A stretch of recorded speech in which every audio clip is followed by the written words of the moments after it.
A group of young adults held a coronavirus party in Kentucky to defy orders to socially distance.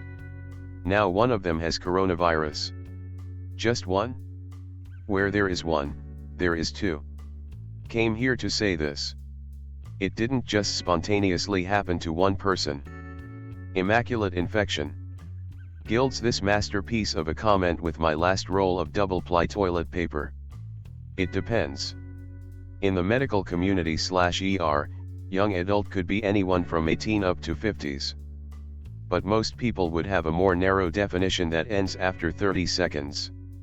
This has caused some confusion in news headlines when an ER doctor will be quoted as saying we are seeing lots of young adults in the ICU, and they mean people under 50 to 55. In these stories, the majority of young adults in the ICU end up being in their 40s, for example. However, people read that headline and expected to be a bunch of 20 and 30-year-olds. I made this same mistake just a couple days ago. My wife calls every patient in the ICU under 50 a young guy. It always makes me laugh. Well, 50 is a young age to be fighting for your life. Doctors don't see people under 50 in the hospital very often, so it's easy to think of them as young. I think everyone would agree that anyone who passes in their 40s died young. Nurse here, that's so true. In a hospital, anyone under 50 or maybe even 60 is young. Also, if you are in otherwise good shape but older, we say young 70 or whatever age.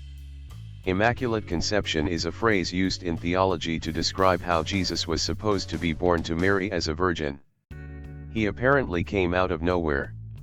The joke here is without two people at the party infected, the virus must have materialized out of nowhere too. This is actually a misconception, but a stubborn one. The Immaculate Conception means that Maria was born without original sin and therefore worthy of giving birth to the Son of God. It refers to Maria's own conception, not Jesus, and has nothing to do with whether she was a virgin or not. She probably wasn't. The word translated as virgin just meant young, unmarried girl. But young, unmarried girl is a synonym for virgin because of course teens don't have sex before marriage. I guess young, unmarried Mary just didn't have the same ring to it. Share.